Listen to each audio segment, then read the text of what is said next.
નમસ્કાર વિદ્યાર્થી મિત્રો, કેમ છો? મજામાં ને? હું છું તરુણ કુમાર અને આપનું હાર્દિક સ્વાગત છે આપણી યુટ્યુબ ચેનલ સાયન્સ ટીવી ગુજરાતીમાં. દોસ્તો, ધોરણ 9 એની અંદર વિજ્ઞાન વિષયની અંદર આજે પ્રકરણ 5 સજીવનો પાયાનો એકમ એટલે કે કોષ એની વાત કરવાના છે. આજે એનું આખા જ પ્રકરણનું આપણે રિવિઝન જોવાનું છે. આ અગાઉના પ્રકરણ 1, 2, 3, 4ના વન શોટ રિવિઝનના વિડીયો તમે જોયા જશે, તમને ગમ્યા પણ હશે. હવે આજે આપણે પ્રકરણ 5ની શરૂઆત કરીશું. તો ચાલો સમયનો બગાડ કર્યા વિના શરૂ કરીએ આજનો વિડીયો. તો જુઓ, પ્રકરણ 5 સજીવનો પાયાનો એકમ. જો તમે સ્કૂલમાં ભણ્યા હશો, ટ્યુશનમાં ભણ્યા હશો, કોઈ જગ્યાએ ભણ્યા હશો તો તમને એક વાત સાંભળવા મળી હશે કે જેમ આપણું ઘર હોય છે, આપણી બિલ્ડિંગ હોય છે, બરાબર, એ ઘર બનાવતી વખતે સૌથી પહેલા આપણે એક વસ્તુની જરૂર પડે છે. કઈ વસ્તુની જરૂર પડે? ઈંટ. ઈંટ વગર કોઈ ઘર બને નહીં. તો ઘર હોય, મોટી બિલ્ડિંગ હોય, એનો જે પાયાનો એકમ છે એ ઈંટ કહેવાય. એ જ રીતે આપણું જે સજીવનું શરીર છે, આપણે માણસો હોય, આપણી આસપાસ બીજા પ્રાણીઓ હોય કે પછી આપણી આજુબાજુ જે બધી વનસ્પતિઓ હોય, એ બધી જ વનસ્પતિઓ, બધા જ પ્રાણીઓ જે સજીવ છે, એ સજીવનો પાયાનો એકમ છે એ કોષ છે. આવા કોષ ઘણી જ મોટી સંખ્યામાં ભેગા થાય, બરાબર, એટલે પછી આપણે જાણીએ છીએ કે કોષમાંથી પેશી બને, પેશીમાંથી અંગ બને, અંગતંત્રો બને અને પછી એનાથી શરીર બને. એટલે ટૂંકમાં સજીવ એ કોષોનો બનેલો છે. જો એ સજીવ પ્રાણી હોય તો પ્રાણી કોષનો બનેલો કહેવાય, અને જો એ સજીવ કોઈ વનસ્પતિ હોય તો એનો વનસ્પતિ કોષ એ પાયાનો કોષ હશે. તો ચાલો આ પ્રકરણને આજે આપણે ડિટેલમાં સમજીએ. તો જુઓ, તમને કોષ વિશે જાણવું હોય, તમને જિજ્ઞાસા થાય કે કોષ શું હશે, આપણા શરીર શેનું બનેલું છે, તો તમને નહીં, વર્ષો પહેલા ઘણા બધા એવા વૈજ્ઞાનિકો થઈ ગયા કે જેમને આવો પ્રશ્ન થતો હતો કે કોઈ વસ્તુ હોય, બરાબર, જેમ કે આપણે પ્રકરણ 3, 4માં ભણ્યા હતા કે કોઈ પણ દ્રવ્ય હોય એ છેલ્લે પરમાણુનું બનેલું છે, બરાબર. એ જ રીતે ઘણા બધા બાયોલોજિસ્ટ, જૈવ વૈજ્ઞાનિકો હતા, એમને એવો પ્રશ્ન થતો હતો કે આપણું શરીર, વનસ્પતિનું શરીર શેનું બનેલું છે? તો એ કોષનું બનેલું છે. તો એવા કયા વૈજ્ઞાનિકો હતા કે જેમણે આવું સૌથી પહેલા વિચાર્યું હતું? ચલો એની વાત કરીએ. તો ઇતિહાસની અંદર સૌથી પહેલું નામ આવે છે રોબર્ટ હુકનું. યાદ રાખજો, સૌથી પહેલું નામ આવે છે રોબર્ટ હુક. યાદ રાખજો, રોબર્ટ હુક. રોબર્ટ હુકને 1665ની અંદર એક ઐતિહાસિક શોધ કરી હતી. તેમણે જાતે જ એક સૂક્ષ્મદર્શક યંત્ર બનાવ્યું હતું, જાતે જ બનાવ્યું હતું એમણે, બરાબર. તમે પણ સાદું એવું સૂક્ષ્મદર્શક યંત્ર બનાવી શકો. યુટ્યુબ ઉપર જજો અને આવા વિડીયો જોજો કે ભાઈ સાદું સૂક્ષ્મ યંત્ર બનાવો તો કેવી રીતે બનાવાય. તો સૌથી પહેલા, એ વખતે તો યુટ્યુબ કશું હતું નહીં, બરાબર, એમણે પોતાની જ રીતે, રોબર્ટ હુકે પોતાની જ રીતે એક સાદું સૂક્ષ્મદર્શક યંત્ર બનાવ્યું અને બૂચના પાતળા છેદનું એમને અવલોકન કર્યું, બરાબર. હવે એવું કહેવાય છે કે એક વનસ્પતિ છે જેનું નામ બૂચ છે, એમાંથી એમને થોડો ટુકડો લીધો, બરાબર, અને ટુકડાને સૂક્ષ્મદર્શક યંત્રની અંદર મૂક્યો તો એમને આવી રચના જોવા મળી. ષટકોણ આકારના ખાના જોયા આવા ઘણા બધા. એ બૂચ નામની વનસ્પતિ હતી, એમાંથી આ રીતના ઘણા બધા ષટકોણ આકારના ખાના એમને દેખાયા. એમને લાગ્યું કે આ તો મધપૂડા જેવી રચના છે. મધપૂડો હોય, બરાબર, તમે મધ ચાખેલું હશે, મધ ચાખેલું હોય, તમે મધપૂડો જોયેલો હોય, મધમાખી તમને ડંખ મારેલા હોય, પણ જો તમે ધ્યાનથી મધપૂડાને જુઓ ને, બરાબર, તમે કદાચ ના જોયેલો તો ગૂગલમાં સર્ચ મારી લેજો, તો એના જે મધપૂડો હોય ને એમાં પીળા પીળા રંગના આવા ખાના હોય છે, ષટકોણ આકારના, બરાબર. એટલે આવા ખાના એમને રોબર્ટ હુકે જોયા. આ નાના નાના જે ખાનાઓ દેખાયા એને જ એમણે નામ આપ્યું કોષ, બરાબર. એટલે કોષ શબ્દની સૌથી પહેલા શોધ કરી હતી રોબર્ટ હુકે. એટલે તમારે યાદ રાખવાનું, રોબર્ટ હુક અને સામે કોષ. કોષ શબ્દની શોધ રોબર્ટ હુકે કરી હતી. પછી તમને શબ્દ પર આમ તમે કદાચ પ્રશ્ન થાય કે સર રોબર્ટ હુક ગુજરાતી હતા તે કોષ શબ્દની શોધ કરી છે? ના, રોબર્ટ હુક ગુજરાતી નતા. એમને કયો શબ્દ આપ્યો તો? સેલ. સેલ શબ્દ આપ્યો હતો, બરાબર, જેનો ગુજરાતી અર્થ થાય છે કોષ, બરાબર. ચલો, એ લેટિન ભાષાનો શબ્દ છે. સેલ એટલે કોષ, એ લેટિન ભાષાનો શબ્દ છે અને એનો અર્થ થાય છે નાનો ઓરડો, બરાબર. નાનો ઓરડો એનો અર્થ થાય છે. આ પહેલી વખત હતું કે જ્યારે જણાવ્યું કે સજીવો એ સ્વતંત્ર એકમ ધરાવે છે, એટલે કે સજીવો છે એ નાના નાના કોષના બનેલા છે, બરાબર. તો આમાંથી યાદ રાખજો કે સૌથી પહેલા રોબર્ટ હુકે આવું, એટલે આ તો થોડુંક ડિજિટલ છે પણ આવું સાદું સૂક્ષ્મદર્શક યંત્ર બનાવ્યું અને સૌથી પહેલા કોષ શબ્દ એ રોબર્ટ હુકે આપ્યો તો કોષની શોધ કરી હતી, બરાબર. ચલો, હવે આપણો જે પહેલો ટોપિક છે, બરાબર, ઇમ્પોર્ટન્ટ છે કે સજીવો શાના બનેલા હોય છે, બરાબર. તો એક પ્રયોગ આવે છે, તમે બધાએ કરેલો હશે, બરાબર. જો તમારે શું લેવાનું, એક ડુંગળી લેવાની, ડુંગળીને છોલી લેવાની, એમાંથી એક એનું પળો એ બહાર કાઢવાનું, એમાંથી વ્હાઇટ કલરની જે કોથળી જેવી સંરચના હોય એને બહાર કાઢવાની અને સૂક્ષ્મદર્શક યંત્રની અંદર જોવાની.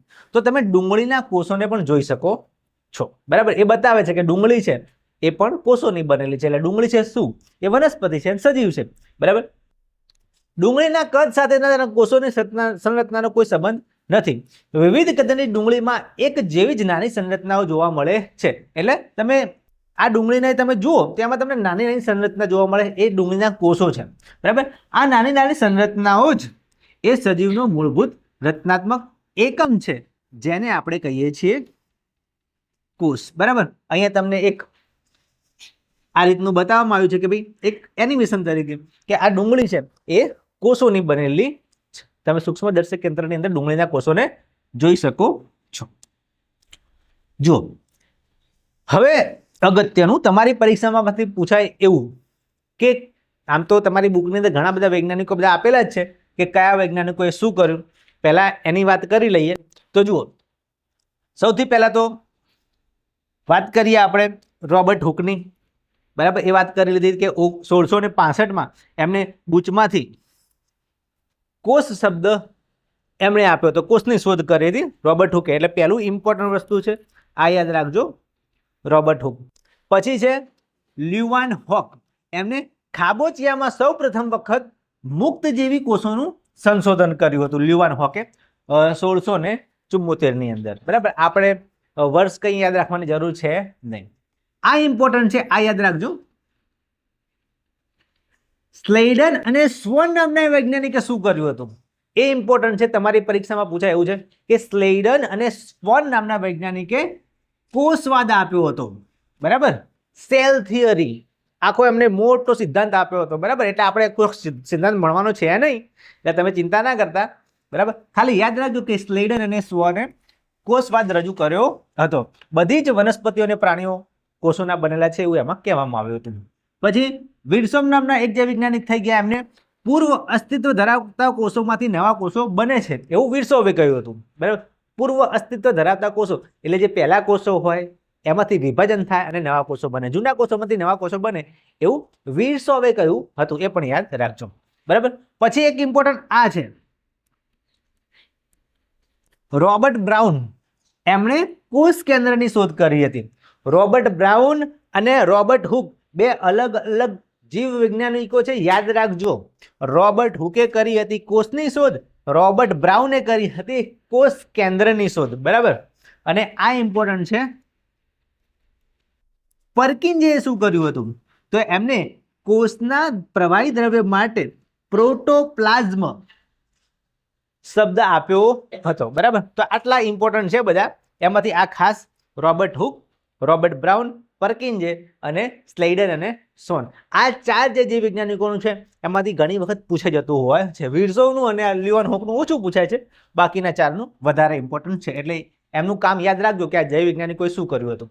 ઓકે, ચલો હવે જોઈએ કોષોમાં વિવિધતા અને શ્રમ વિભાજન. જો કેવું છે કે ભાઈ એક કોષી સજીવો હોય, જેમ કે અમીબા હોય, પેરામિશિયમ હોય, બરાબર.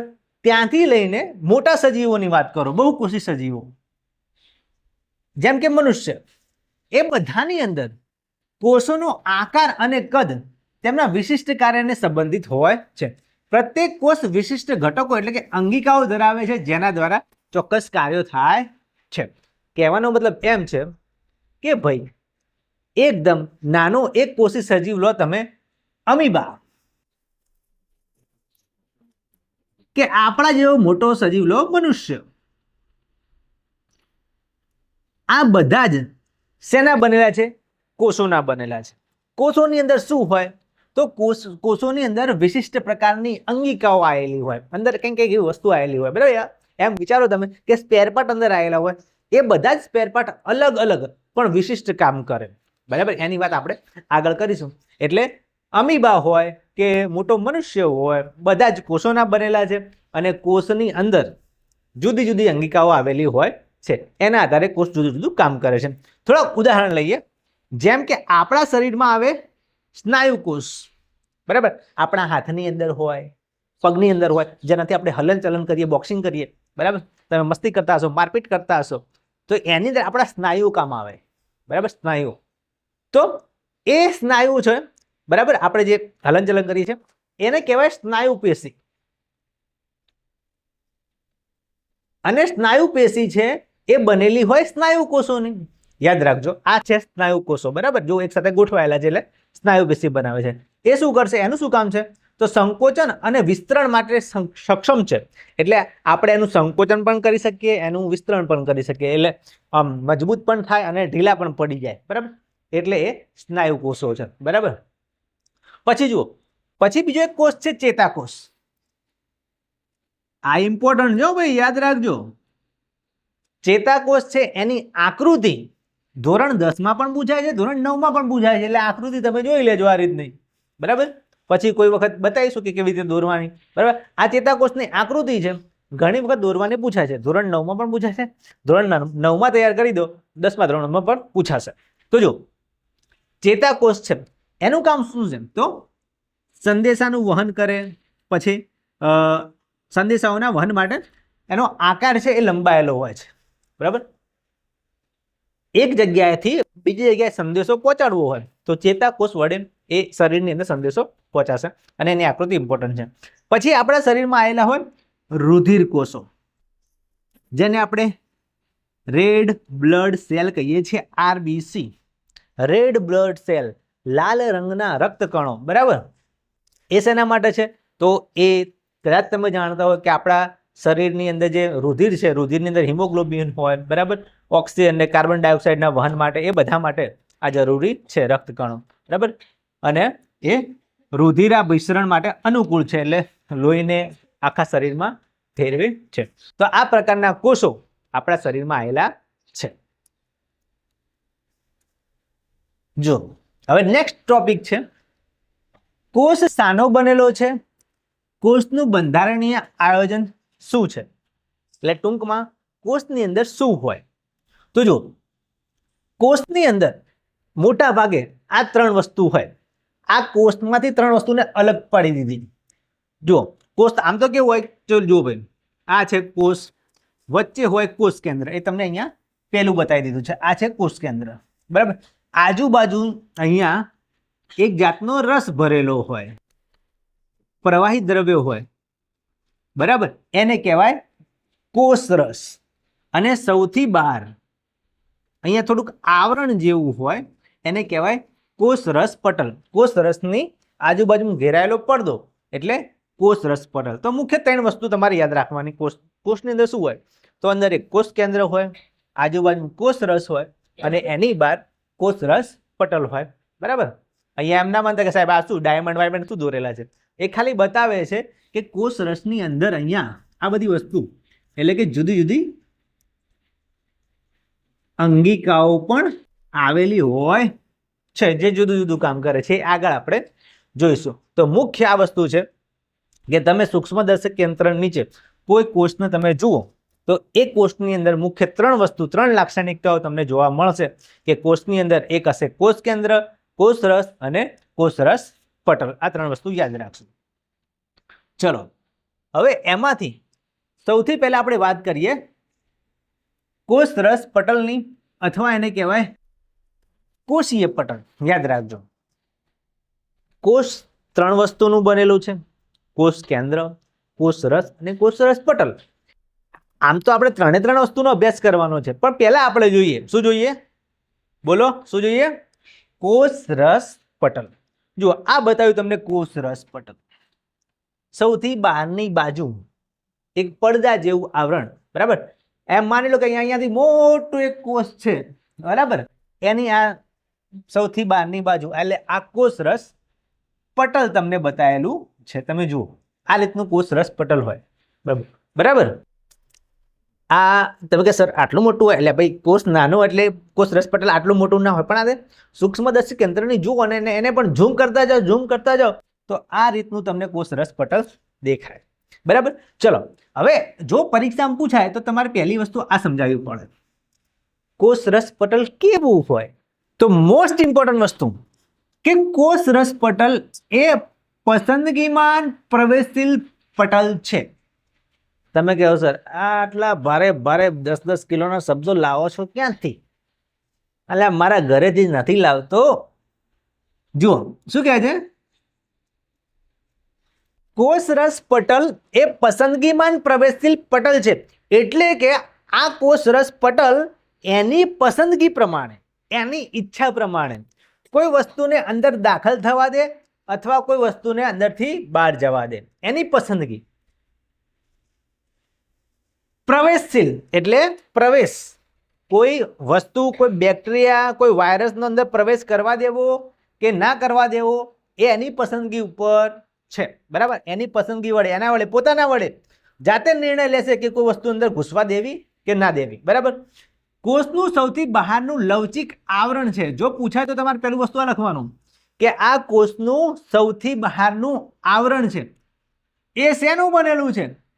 લિપિડ અને પ્રોટીનનું બનેલું છે, બરાબર? અને તે ચોક્કસ દ્રવ્યોને જ પ્રવેશ કે નિકાલની મંજૂરી આપે છે. 3 મુદ્દા પહેલા આના ખાસ યાદ રાખવાના, બરાબર? કયા 3 મુદ્દા? તો પહેલું કે આ સૌથી બહારનું આવરણ છે, બરાબર? એ શેનું બનેલું છે? લિપિડ અને પ્રોટીનનું. અને ત્રીજું એ કેવું છે? પસંદગીમાન પ્રવેશશીલ પટલ છે, કારણ કે એ પોતાની મરજી પ્રમાણે કોઈ દ્રવ્યને, કોઈ વસ્તુને, કોઈ બેક્ટેરિયાની પોતાની ઈચ્છા પ્રમાણે અંદર ઘૂસવા દે અથવા ના ઘૂસવા દે, બરાબર? કોઈ વખત ભૂલથી ઘૂસવા દે કોઈ વાયરસને કે ભાઈ ચાલ અંદર તું આવી જા. આ વાયરસ હોય કોઈ કોરોના કોરોના અને ભૂલથી ઘૂસવા દે તો પછી એ તમારી પત્તર ફાડી કાઢે, બરાબર? એટલે કોઈ વખત કોઈ બેક્ટેરિયા, વાયરસ, સૂક્ષ્મજીવ આમ તો ઘૂસવા નહીં દેતો, પણ જો ઘૂસી જાય, એનાથી ભૂલ થઈ જાય તો લોચો પડી જાય, બરાબર? તો એ પસંદગીમાન પ્રવેશશીલ પટલ છે. પછી શું લખવાનું તમારે યાદ કરીને? તો પ્રસરણ વિશે લખવાનું કે આનું બીજું મુખ્ય કામ શું છે? પ્રસરણ છે. કોનું પ્રસરણ? તો વાયુઓનું. ખાસ કરીને કોનું પ્રસરણ? વાયુઓનું. વાયુઓ આવશે, અંદરથી જશે, બરાબર? ચલો એને સમજીએ. જો દ્રવ્ય વધુ સંકેન્દ્રણ તરફથી ઓછા સંકેન્દ્રણ તરફ ગતિ કરે છે, આ ઘટનાને પ્રસરણ કહેવાય. ઘણી વખત પ્રસરણની વ્યાખ્યા પૂછાઈ જતી હોય છે. તો પ્રસરણ એટલે શું? યાદ કરી લેજો. પ્રસરણ એટલે શું? તો પ્રસરણ એટલે દ્રવ્ય વધારે સંકેન્દ્રણ તરફથી ઓછા સંકેન્દ્રણ તરફ જાય તો એને પ્રસરણ કહેવાય. ઉદાહરણ તરીકે હું તમને એક્ઝામ્પલ આલું. જો કે ભાઈ આ એક કપડું છે, કપડું આનો આ છેડો ચલો પાણીમાં તમે ડૂબાડ્યો, અહીંયા પાણી એને ટચ થઈ ગયું, તો અહીંયા પાણીનું સંકેન્દ્રણ કેવું કહેવાય? વધારે કહેવાય. કેવું કહેવાય? વધારે. અહીંયા પાણી છે નહીં તો એનું સંકેન્દ્રણ અહીંયા કેવું કહેવાય? ઓછું કહેવાય. તો કોઈ દ્રવ્ય વધારે સંકેન્દ્રણ તરફથી ઓછા સંકેન્દ્રણ તરફ જાય એટલે વધારે સાંદ્રતા તરફથી ઓછી સાંદ્રતામાં જાય. સાદી ભાષામાં તમને કહું તો પાણી અહીંયા છે, અહીંયા કોરું કપડું છે, પાણી ક્યાંથી ક્યાં જશે મને કહો? પાણી ક્યાં જશે? ડાબી બાજુથી જમણી બાજુ જશે કે જમણી બાજુથી ડાબી બાજુ આવશે? જમણી બાજુ તો પાણી છે જ નહીં, તો પાણી આ બાજુથી આ બાજુ જશે, ડાબી બાજુથી જમણી બાજુ જશે, બરાબર. તો આને કહેવાય પ્રસરણ. પૂછાઈ શકે, બરાબર. પ્રસરણ એટલે શું? તો કોઈ દ્રવ્યનું વધારે સંકેન્દ્રણ હોય એટલે વધારે પાણી હોય ત્યાંથી ઓછું પાણી હોય કે પાણી ના હોય એ બાજુ એ પાણી જશે, એને કહેવાય પ્રસરણ. અહીંયા પણ એવું થાય છે, પણ અહીંયા વાયુની બાબતમાં જ્યારે કોષમાં CO2 નું પ્રમાણ વધે છે ત્યારે તે પ્રસરણ દ્વારા બહાર જાય છે અને O2 અંદર પ્રવેશ કરે છે. જો માની લો કે આ અંદરનો ભાગ છે, અહીંયા કાર્બન ડાયોક્સાઇડ છે. જો આ કોષરસ પટલ છે, બરાબર. આ કોષરસ પટલ છે, એની અંદર અહીંયા ભાઈ કાર્બન ડાયોક્સાઇડ વધી ગયો. કાર્બન ડાયોક્સાઇડ વધી ગયો એટલે કાર્બન ડાયોક્સાઇડનું સંકેન્દ્રણ એમ વધી ગયું એવું કહેવાય. અહીં વધી ગયું તો એ શું કરશે? કાર્બન ડાયોક્સાઇડને, ચલો ભાઈ બહાર તો કાર્બન ડાયોક્સાઇડ છે નહીં, તો અહીંથી ખાલી કરો એટલે કાર્બન ડાયોક્સાઇડ અહીંથી અંદરથી થઈને બહાર નીકળવા માંડશે. કાર્બન ડાયોક્સાઇડનું સંકેન્દ્રણ અહીંયા વધી જાય તો પ્રસરણ દ્વારા અહીંથી કાર્બન ડાયોક્સાઇડ બહાર નીકળી જશે. આ બહારનો ભાગ છે, આ અંદરનો ભાગ છે, બરાબર. અંદરથી નીકળી ગયું. હવે એ જ રીતે કાર્બન ડાયોક્સાઇડનું સંકેન્દ્રણ વધારે છે, એને ઓછું કરવું હોય તો બહારથી અહીંયાથી ઓક્સિજન પણ અંદર ઘુસાડવો પડે. તો કે ચાલ ભાઈ ઓક્સિજન તો અંદર આવી જા, બરાબર. એટલે ઓક્સિજન અંદર આવશે, કાર્બન ડાયોક્સાઇડ બહાર જશે. કાર્બન ડાયોક્સાઇડનું સંકેન્દ્રણ વધશે તો પણ જરૂર ના હોય તો આ ક્રિયાને બંધ પણ કરી દે, બરાબર. તો ઈચ્છા પ્રમાણે વાયુઓની આપલે, બરાબર, યાદ રાખજો, વાયુઓની આપલે અથવા વાયુનું પ્રસરણ અહીંયાથી આ કોષ કેન્દ્ર કોષ રસ પટલમાંથી વાયુઓ જાય છે, આવે છે, જાય છે, આવે છે, એવું આની અંદર થાય છે. આ છે આપણું કોષ રસ પટલ, બરાબર. હવે બીજી એક ઘટના અહીંયા તમારે સમજવી પડે કોષ રસ પટલ. જો કોઈ કોષ હોય, બરાબર, અને આપણે વાત કરીએ એમ કે ભાઈ એનું કોષ રસ પટલ હોય, બરાબર. તો કોઈ વસ્તુ અંદર જાય, કોઈ વસ્તુ બહાર જાય, અંદર જાય, બહાર જાય, કોઈ વખત નાએ જાય. એના આધારે તમારે ભણવી પડે એક ઘટના. આ જે ઘટના છે એને આશ્રુતિ પણ કહેવાય. આશ્રુતિ એટલે કે ઓસ્મોસિસ. એમાં પાણીનું ચોખ્ખું સંકેન્દ્રણ, પ્રસરણ, પાણી ક્યાંથી ક્યાં જશે એ સમજવાનું છે. આપણે પહેલા આની વાત કરેલી છે. એના આધારે દ્રાવણોના 3 પ્રકાર પૂછાય છે. ચલો 3 પ્રકારની વાત કરીએ. પહેલું છે હાઇપોટોનિક દ્રાવણ એટલે કે અધોસાંદ્ર દ્રાવણ. બીજું સમસાંદ્ર દ્રાવણ એટલે કે આઇસોટોનિક, અને અધિસાંદ્ર દ્રાવણ એટલે કે હાઇપરટોનિક દ્રાવણ. જો 3 દ્રાવણની વાત કરી લઈ. માની લો કે એક દ્રાવણ છે. જો માની લો કે અહીંયા એક નાનું બીકર છે, એ બીકરની અંદર કોઈ દ્રાવણ ભરેલું છે અને કોઈ કોષની અંદર આપણે ડૂબાડીએ છીએ, બરાબર. એક કોષને ડૂબાડ્યો, માની લો કે આ એક કોષ છે અને આજુબાજુ દ્રાવણ છે. હવે જો આ આજુબાજુનું જે દ્રાવણ છે, આ કોષ છે, આ કોષ છે, આજુબાજુ દ્રાવણ છે. અહીંયા બહારનું દ્રાવણ મંદ હોય, બરાબર.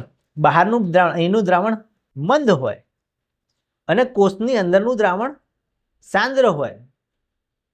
તમે કહેશો સર સાંદ્ર અને મંદ એટલે શું? તો જો મંદ દ્રાવણ એટલે કેવું, સિમ્પલ શબ્દોમાં તમે સમજાવું. જુઓ કે ભાઈ મારી જોડે 2 બીકર હોય, 2 ગ્લાસ છે, વિચારો 2 ગ્લાસ છે, 2 ગ્લાસમાં પાણી ભરેલું છે, બરાબર. હવે એક ગ્લાસની અંદર હું 1 ચમચી મીઠું ઓગાળું છું અને બીજા ગ્લાસની અંદર 5 ચમચી મીઠું ઓગાળું છું, બરાબર. એકમાં 5 ચમચી મીઠું, એકમાં 1 ચમચી મીઠું, બરાબર. તો વધારે ખારું કોણ થશે? વધારે ખારું દ્રાવણ કયું? જેની અંદર 5 ચમચી મીઠું ઓગાળેલું છે એ વધારે ખારું દ્રાવણ થશે. તો જે વધારે દ્રવ્ય પદાર્થની અંદર ઓગાળ્યું, વધારે વસ્તુ ઓગાળેલી છે એ સાંદ્ર કહેવાય. 5 ચમચી વાળું દ્રાવણ સાંદ્ર કહેવાય, 1 ચમચી વાળું મંદ કહેવાય. ખબર પડી? સિમ્પલ. જેની અંદર વધારે પદાર્થ ઓગાળેલો હોય એ સાંદ્ર, જેમાં ઓછો ઓગાળેલો હોય એ મંદ. તો અહીંયા આની અંદર એવું દ્રાવણ છે કે જે સાંદ્ર છે, બરાબર. એમાં કોઈ પદાર્થ ઓગાળેલો નથી પણ કુદરતી રીતે એની અંદર વસ્તુ ભરેલી હોય, બરાબર, કુદરતી વસ્તુઓ, એટલે સાંદ્ર છે, આમાં મંદ છે.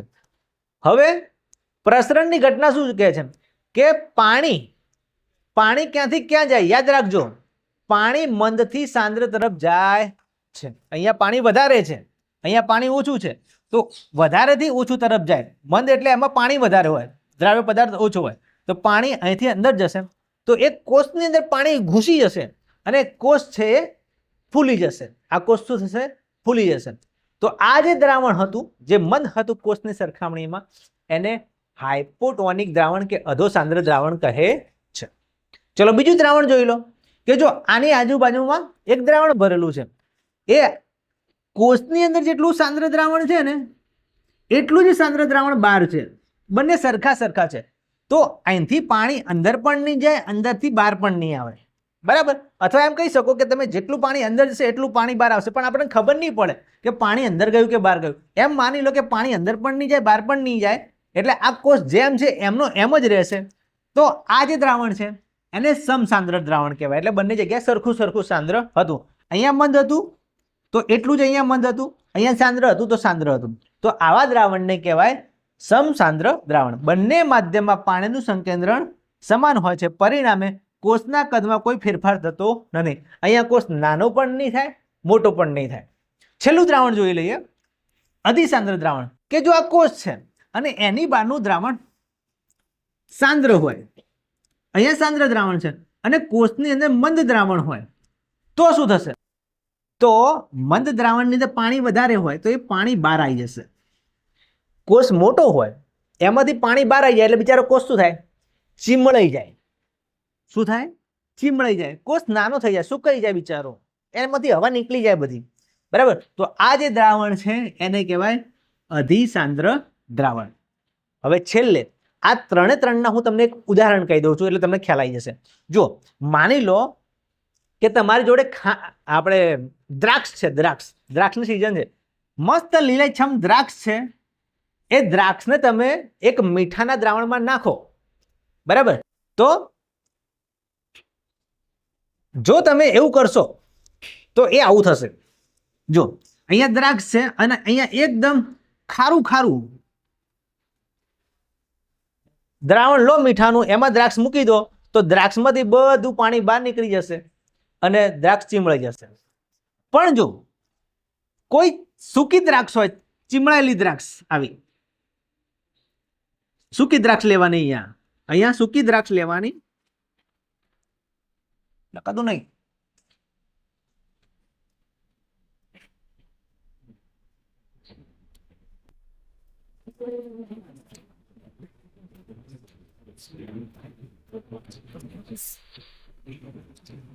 અહીંયા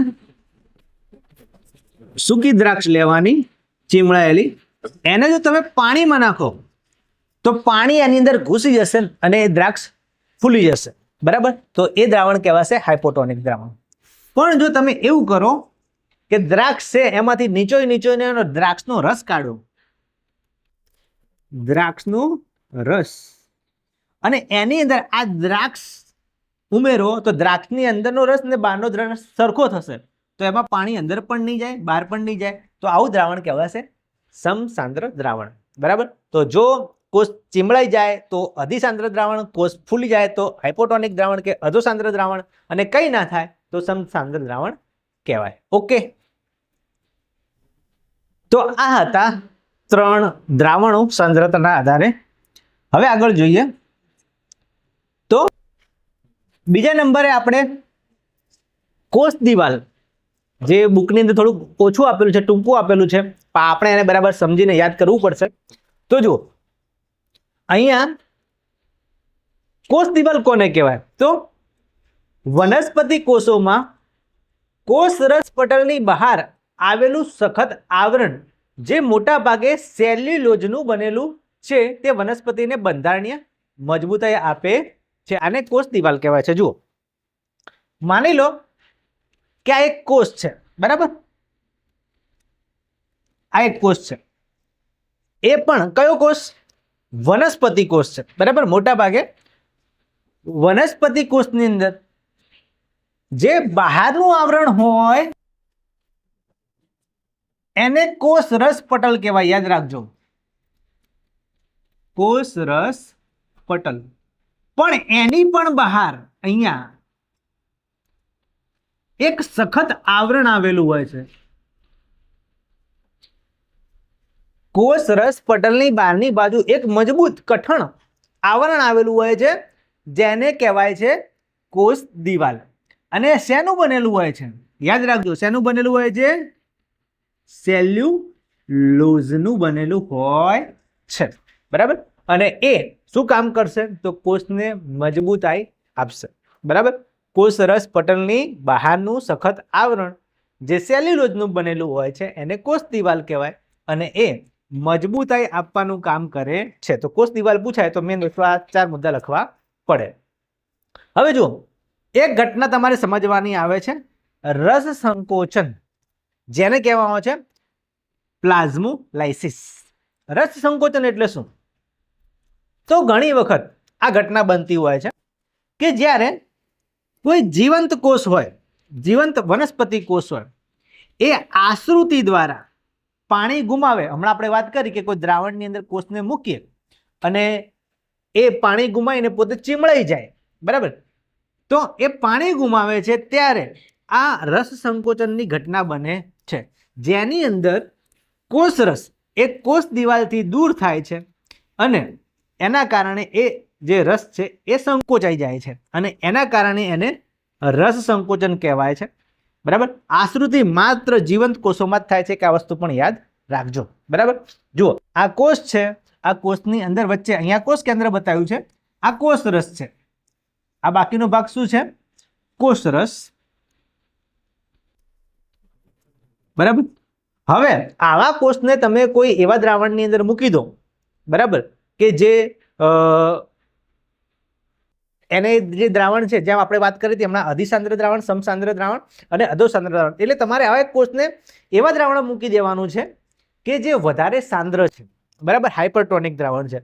તો શું થશે કે તમે અહીંયા સાંદ્ર દ્રાવણમાં મૂકી દેશો તો આ કોષનું જે બધું પાણી છે અહીંયા તો મંદ હશે. બરાબર. એટલે આની અંદર પાણી વધારે હશે, તો એ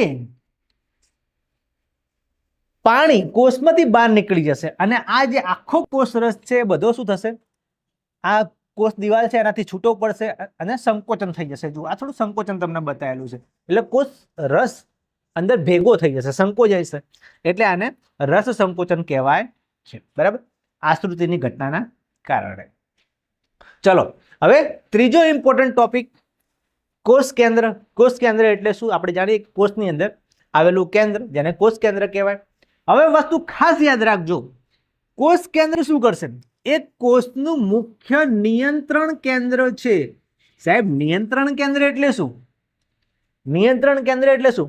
તો જો, આપણું શરીર છે, બરાબર, આપણા શરીરનું હાથ હલાવો, પગ હલાવો, વિચારવું, એ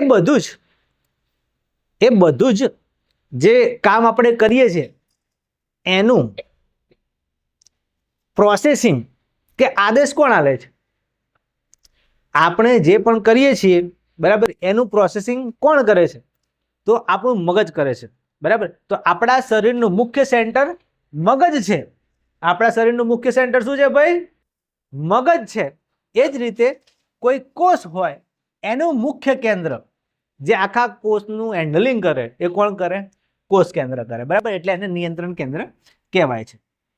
જુઓ, હવે યાદ રાખજો એના મુદ્દા ખાસ કે દ્વિસ્તરીય આવરણ છે, એની અંદર 2 સ્તરો હોય. જુઓ, આ એક બતાવેલું, આ બીજું. કોષ કેન્દ્ર દ્વિસ્તરીય આવરણ છે, 2 સ્તરોનું બનેલું છે, જેને કોષ કેન્દ્ર પટલ કહેવામાં આવે છે. આને સૌથી બહારનું આવરણ છે, એને શું કહેવાશે? કોષ કેન્દ્ર પટલ કહેવાશે. શું કહેવાશે? કોષ કેન્દ્ર પટલ કહેવાશે, જેના છિદ્રો દ્રવ્યોના વહન માટે માર્ગ પૂરો પાડે છે. તમે જુઓ કે આના ઉપર છિદ્રો આવેલા છે. બરાબર. છિદ્રો પણ આવેલા હોય છે, એમાંથી અંદર કોઈ દ્રવ્ય જશે, કોઈ દ્રવ્ય બહાર આવશે. તો આમ માની લો કે એક મોટો કોષ છે, એની અંદર આ એક મોટું તમને કોષ કેન્દ્ર બતાવેલું છે.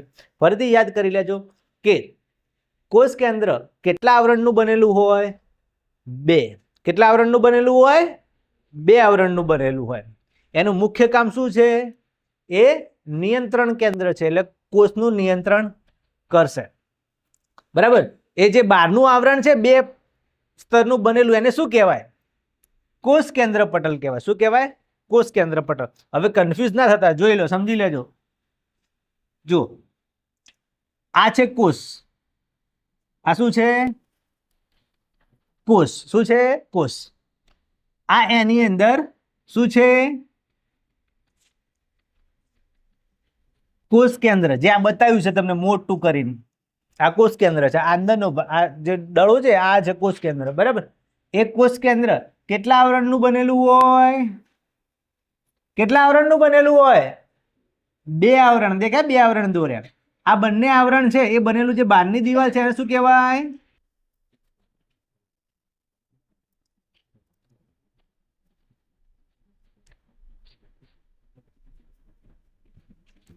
આ સૌથી બહારનું આવરણ એને શું કહેવાય?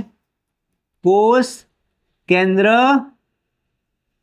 પટલ. યાદ રાખજો, આને કોષ કેન્દ્ર પટલ કહેવાય. અને કોષનું સૌથી બહારનું આવરણ હોય એને શું કહેવાય? બોલો. આ કોષ કેન્દ્રનું સૌથી બહારનું આવરણ છે અને કોષ કેન્દ્ર પટલ કહેવાય. આ કોષનું સૌથી બહારનું આવરણ હોય એને શું કહેવાય? કોષ રસ પટલ. એટલે કન્ફ્યુઝ થતા નહીં, ભૂલ કરતા નહીં. કોષનું બહારનું આવરણ એટલે કોષ રસ પટલ. કેન્દ્રનું બહારનું આવરણ જે 2 સ્તરનું બનેલું છે એને શું કહેવાય? કોષ કેન્દ્ર પટલ. એટલે નામ ઉપરથી યાદ રાખવાનું. આ કોષનું બહારનું આવરણ એટલે કોષ રસ પટલ અને આ કેન્દ્ર છે તો કોષ કેન્દ્ર પટલ કહેવાશે. 2 સ્તરનું બનેલું. તમે કન્ફ્યુઝ થતા નહીં. ઓકે. અને આ જે કોષ કેન્દ્ર પટલ છે એના ઉપર શું આવેલું હોય? છિદ્રો આવેલા હોય. શું આવેલું હોય? છિદ્રો આવેલા હોય. એમાંથી શું થશે?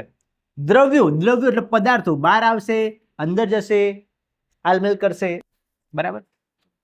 જો કોષીય પ્રજનન અને કોષની રાસાયણિક પ્રક્રિયાઓને યોગ્ય દિશા આપવા માટે કોષ કેન્દ્ર કેન્દ્રસ્થ ભૂમિકા ભજવે છે. એટલે આ બધું યાદ ના રહે તો તમારે ખાલી એટલું યાદ રાખવાનું કે આ કોષ કેન્દ્ર છે એ બધી જ ક્રિયાઓ સાથે સંકળાયેલું છે.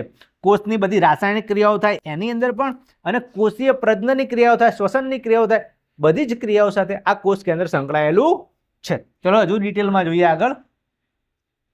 જો આનુવંશિકતાનો કોડ આ કોષ કેન્દ્રની અંદર રહેલો છે. બરાબર. કોષ કેન્દ્રની જ વાત ચાલે છે અત્યારે. જો આ છે આપણું કોઈ કોષનું કોષ કેન્દ્ર. શું છે આ? કોષ કેન્દ્ર. કોષ કેન્દ્રની અંદર શું હોય સાહેબ? તો કોષ કેન્દ્રની અંદર આવેલો હોય રંગસૂત્રો. શું આવેલું હોય? આની અંદર શું આવેલું હોય? રંગસૂત્ર. આ શું છે? રંગસૂત્ર. રંગસૂત્ર કેવા હોય સાહેબ? આ એક્સ આકારના હોય. ABCD નો અક્ષર યાદ રાખજો. એક્સ દેખાય છે? એક્સ. આ શું છે?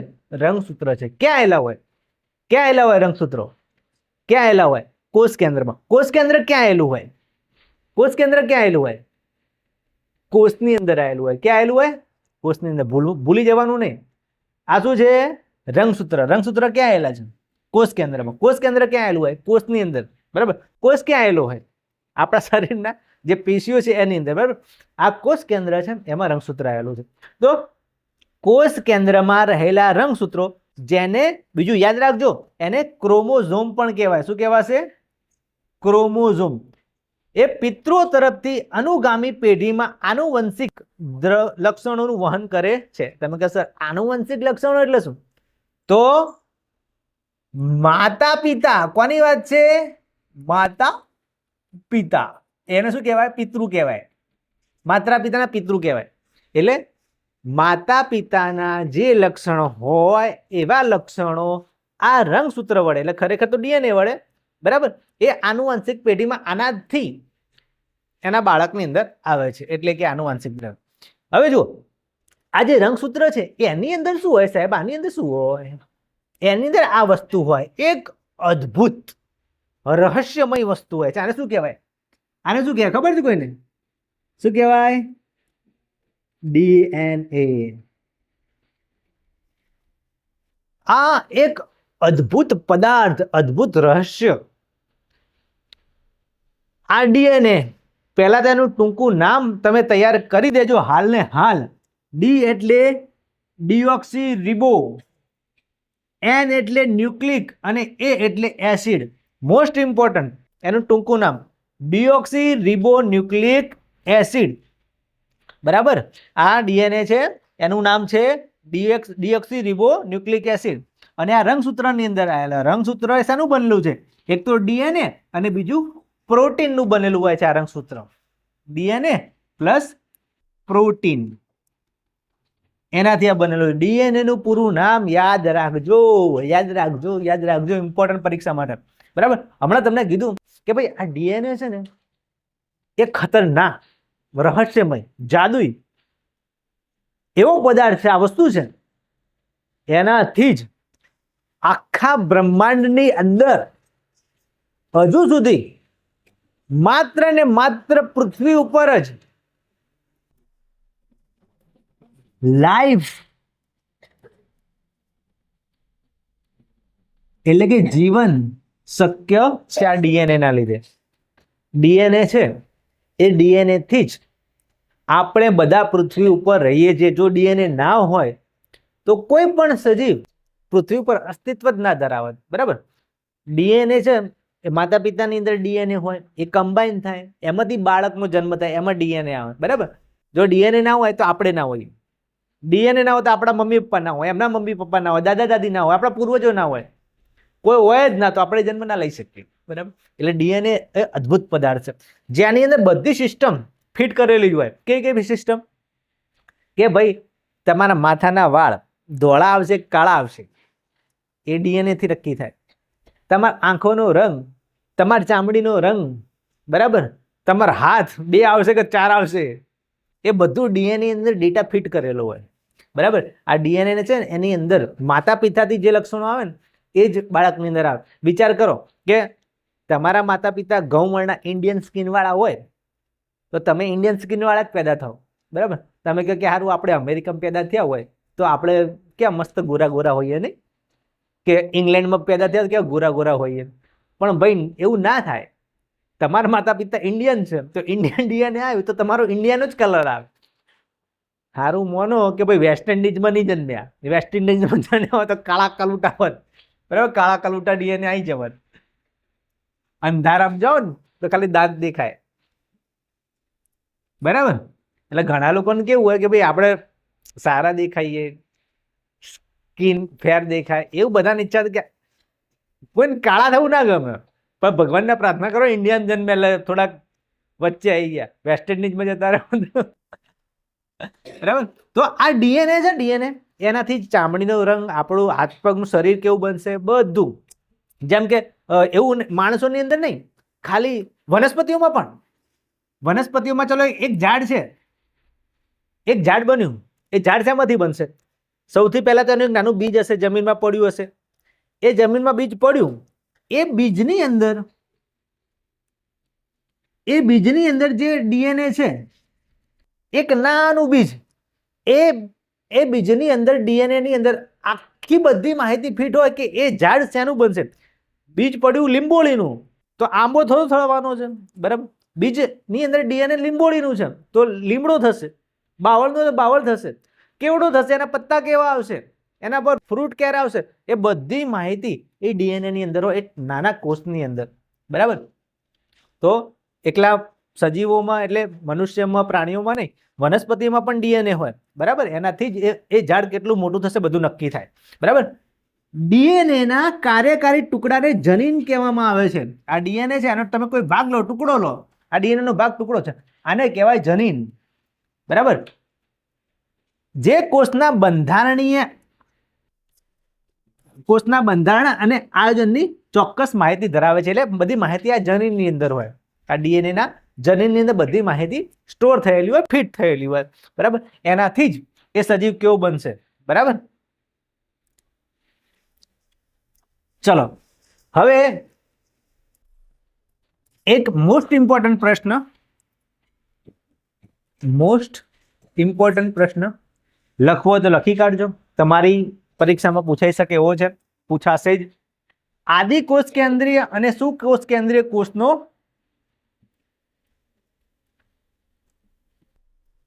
તફાવત આપો. હમણાં આપણે ડિટેલમાં જોઈશું આ તફાવત, અત્યારે થોડુંક ઉપરથી આપણે જોઈ લઈએ.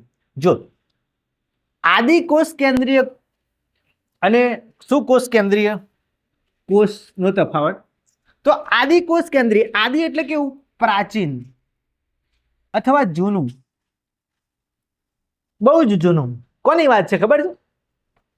કે જ્યારે પૃથ્વી ઉપર કોઈ સજીવો નતા, વનસ્પતિઓ નથી, બસ દરિયાની અંદર કોઈ એક અકાર્બનિક પદાર્થમાંથી કાર્બનિક પદાર્થ બન્યો. તમે કહેશો શું કહો છો? દરિયાની અંદર વર્ષો પહેલા, આજથી કરોડો લાખો કરોડો વર્ષો પહેલા સૌથી પહેલું જે એક કોષ બન્યો, સજીવ બન્યો, બરાબર, એનો જે કોષ હતો એ આદિકોષ કેન્દ્રીય કોષ હતો. એમાં નતું કોષ કેન્દ્ર પટલ, એમાં કોષ કેન્દ્ર પટલ હતું જ નહીં, બરાબર. અંદર કોષની વાત કરો, કોષ કેન્દ્ર સુવિકસિત નતું એટલે એનું કોષ કેન્દ્ર પટલ હતું જ નહીં. એમાં માત્ર ન્યુક્લિક એસિડ ધરાવતો અસ્પષ્ટ પ્રદેશ હતો જેને ન્યુક્લિયોઇડ કહેવાય. આ દેખાય તમને? આ ન્યુક્લિયોઇડ છે, ન્યુક્લિયોઇડ. આ ન્યુક્લિક એસિડ ધરાવતો અસ્પષ્ટ પ્રદેશ હતો જેને ન્યુક્લિયોઇડ કહેવાય. અને પટલીય અંગિકાઓનો પણ અભાવ હતો, જેમ કે બેક્ટેરિયા. સૌથી પહેલા જ્યારે દરિયાની અંદર એવું કહેવાય છે, ડાર્વિનનો ઉત્ક્રાંતિવાદ એવું કહે છે કે દરિયાની અંદર સૌથી પહેલા કોઈ એક નાનો સજીવ, એક કોષી સજીવ બન્યો હશે, કોઈ બેક્ટેરિયા બન્યો હશે, બરાબર. એમાંથી જ બધા સજીવો બન્યા, બરાબર. એ જે જૂનો પ્રાચીન કોષ હતો એને કહેવાય આદિકોષ, અને એનું જે કોષ કેન્દ્ર છે એને કહેવાય આદિકોષ કેન્દ્રીય, બરાબર. આદિકોષ કેન્દ્રીય કોષ, એને પ્રોકેરિયોટ્સ પણ કહેવાય છે, બરાબર. એ મોટા ભાગે બેક્ટેરિયા હોય. યાદ રાખજો, આની અંદર કોઈ સ્પષ્ટ કોષ કેન્દ્ર હોતું નથી, કારણ કે એમાં કોષ કેન્દ્ર પટલ હોતું નથી. એમાં કોઈ અંગિકાઓ હોતી નથી, એની અંદર કોઈ બીજી વધારાની અંગિકા હશે નહીં. અને વચ્ચે ખાલી અહીંયા ન્યુક્લિક એસિડની થોડીક પ્રદેશ બનેલો છે જેને ન્યુક્લિયોઇડ કહેવાય, એટલું યાદ રાખજો. ઓકે, ચલો પછી બીજું છે સુકોષ કેન્દ્રીય કોષ, જેને કહેવાય યુકેરિયોટ્સ. યુકેરિયોટ્સ તો જુઓ, આનાથી બધું ઊંધું હશે આની અંદર. તો એમાં કોષ કેન્દ્ર પટલ તો હશે પણ સુવિકસિત હશે, બરાબર, કમ્પ્લીટ વિકસિત થયેલું હશે. એમાં સ્પષ્ટ કોષ કેન્દ્ર, અટલ ને પટલથી આવરિત જટિલ અંગિકાઓ પણ એમાં હાજર છે. દાખલા તરીકે વનસ્પતિ કોષ અને પ્રાણી કોષ. અત્યારના જે સજીવો છે, બરાબર, તમે બાવળ લો, લીમડો લો, બિલાડી, કૂતરું, આપણે માણસ, આપણે બધા જે સજીવો છીએ એમાં જે કોષ છે એ સુકોષ કેન્દ્રીય કોષ છે. એટલે આખો કોષ વિકાસ થયેલો છે, ડેવલપ થઈ ગયો છે, બધું પરફેક્ટ બની ગયું છે આની અંદર. એટલે સુકોષ કેન્દ્રીય કોષ કહેવાય, ડિજિટલ. એમાં કોષ કેન્દ્ર હોય, કોષ કેન્દ્ર હોય અને એને કોષ કેન્દ્ર પટલ પણ હોય. એની અંદર બીજી બધી અંગિકાઓ પણ છે. જુઓ, કણાભસૂત્ર, ગોલ્ગીકાય, પછી અંતઃકોષ રસજાળ, બીજી બધી અંગિકાઓ પણ હોય, બરાબર. કેવા કોષની અંદર? વનસ્પતિ કોષ અને પ્રાણી કોષની અંદર. જો એ તફાવતને આપણે ફરીથી આગળ જોઈશું. ચલો હવે વાત કરીએ કોષ રસની. એક મોટો કોષ છે, એની અંદર આવું કોષ રસ ભરેલો છે. જો આવું કોષ રસ, એમાં બધી અંગિકાઓ હોય, પાણી હોય, જાત જાતની. એમ સમજો કે આ કોષ રસ છે ને એક આખું સૂક્ષ્મ બ્રહ્માંડ છે. એની અંદર ઘણી બધી વસ્તુ આવેલી છે. જો કોષ રસ એ કોષ રસ પટલની અંદર આવેલ તરલ પ્રવાહી છે. પહેલું તો શું યાદ રાખવાનું? કોષ રસ શું છે? તો એ પ્રવાહી છે. યાદ રાખજો. હું અહીંયા નાનો એક કોષ દોરું છું કે ભાઈ આ તો કોષ, વચ્ચે હતું કોષ કેન્દ્ર, બરાબર, અને આજુબાજુ જે બધું પ્રવાહી ભરેલું હોય એને કહેવાય કોષ રસ. આ બધો કોષ રસ છે, અહીંયા તમને ચિત્રમાં બતાવેલો છે. આ એક કોષ રસ, બરાબર. આ કોષ રસ કેવું હોય? તો તરલ પ્રવાહી હોય, એટલે પાણી જેવું હોય. તે ખૂબ જ આછું અભિરંજન ધરાવતો પ્રદેશ છે. તે વિશિષ્ટ પ્રકારની કોષીય અંગિકાઓ ધરાવે છે. તમે યાદ રાખજો કે આની અંદર જુદી જુદી કોષીય અંગિકાઓ આવેલી હોય. રસધાની આવેલી હોય અંગિકા તરીકે, બરાબર. અંતઃકોષ રસ જાળ આવેલી હોય, કણાભસૂત્ર આવેલું હોય, બીજી બધી ઘણી બધી અંગિકાઓ, રિબોઝોમ, લાઇસોઝોમ બધું આવેલું હોય અંગિકાઓ. પ્રત્યેક અંગિકા કોષને જીવંત રાખવા માટે પોતાનું વિશિષ્ટ અને સ્વતંત્ર કાર્ય કરે છે. આમાં જે અંગિકા હોય, જેમ કે આ કર્ણાભસૂત્ર છે, બરાબર, તો એનું અલગ કામ હશે. બીજી અહીંયા કોઈ ગોલ્ગી પ્રસાધન હશે તો એનું કઈ અલગ કામ હશે. કોષ કેન્દ્ર છે એનું કઈ અલગ કામ હશે. રસદાની છે એનું કઈ અલગ કામ હશે. બધી અંગિકાઓના અલગ અલગ કામ આની અંદર હશે. ટૂંકમાં યાદ રાખવાનું તમારે કે ભાઈ આ કોષ છે, વચ્ચે કોષ કેન્દ્ર છે, અહીંયા આવશે કોષ રસ, આખો કોષ રસ બતાવેલો છે, એમાં વચ્ચે વચ્ચે બધી નાની નાની અંગિકાઓ તરતી હશે. આની અંદર આ તરતી જ બતાવેલી છે, બરાબર. એ અંગિકાઓ કઈ છે એ આપણે આગળ જોઈશું, પણ એ અંગિકાઓ છે એ વિશિષ્ટ કામ કરતી હશે, એટલે એના વગર આ કોષ જીવતો ના રહી શકે, બરાબર. જેમ આપણું મગજ છે, આપણું મગજ બરાબર કામ કરે એટલે આપણે જીવતા રહીએ, બરાબર. એ જ રીતે આ બધી અંગિકાઓ છે એ કામ કરે તો એ કોષ જીવતો રહી શકે. માની લો કે ભાઈ આપણું આખું શરીર છે, એમાં પણ ઘણા બધા અંગો આવેલા છે, કિડની છે, ફેફસા છે, હૃદય છે, એમાંથી કોઈ અંગ બંધ થઈ જાય તો આપણે મરી જઈએ. એમ આ બધી અંગિકાઓ છે એમાંથી કોઈ એક અંગિકા પોતાનું કામ કરતી બંધ થઈ જાય તો આખો કોષ મરી શકે, બરાબર. ચલો, પટલનું મહત્વ જોઈ લઈએ કે કોષની આજુબાજુ જે પટલ આવેલું હોય છે, બરાબર, એ પટલનું કામ શું છે પડદાનું. તો કોષમાં પટલોની હાજરી કેટલીક અનિવાર્ય છે. તે વાયરસના ઉદાહરણ દ્વારા આપણે સમજી શકીએ છીએ. જો આ વાયરસ છે, ખતરનાક કેકડામેન, ખતરનાક કેકડામેન વાળો વાયરસ, એટલે વાયરસ તો કોઈ પણ હોઈ શકે, કોરોના પણ હોય, ગમે તે હોય. ચલો, આ વાયરસ છે. વાયરસની અંદર યાદ રાખજો કે કોઈ પ્રકારનું પટલ આવેલું હોતું નથી, કોઈ પટલ ના હોય એની અંદર. હવે જ્યાં સુધી આ માની લો કે કોઈ સજીવનો કોષ છે, ધારો કે તમારું જ બોડી છે, તમારા બોડીનો કોષ છે, ફેફસાનો હોય, ગમે તેનો તમારો કોષ છે.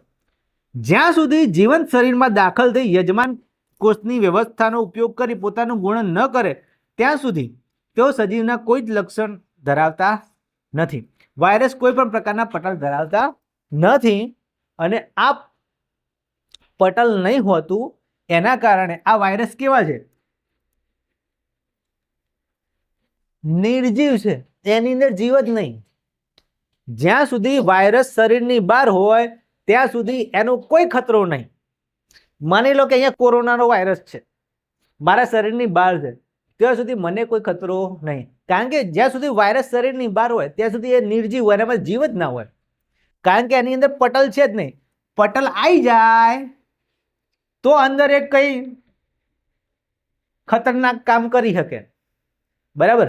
આજુબાજુ પડદો બની જાય તો અંદર જે કરવું હોય ખતરનાક વસ્તુ એ કરી શકે. પણ વાયરસની અંદર પટલ હોતું નહીં એટલે નિર્જીવ કહેવાય.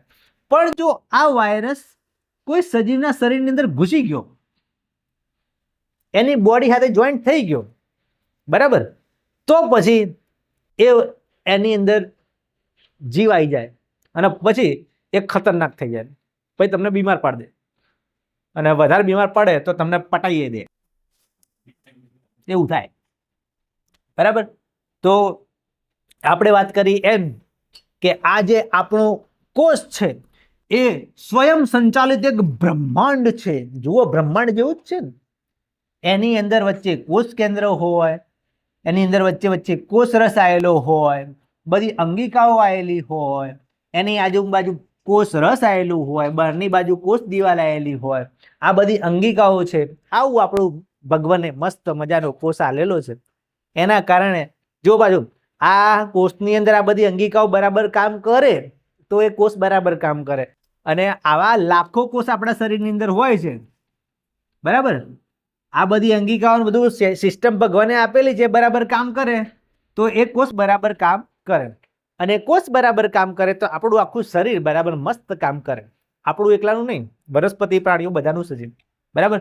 જો આની અંદર બહારથી કોઈ ખતરનાક ડોક્ટર ડોન પહોંચી જાય અંદર, વાયરસ, અને લોચો મારે તો પછી તમે કોઈ રોગનો ભોગ બની શકો છો, એટલે આની અંદર કોઈ ગડબડ ના થવી જોઈએ. ઓકે,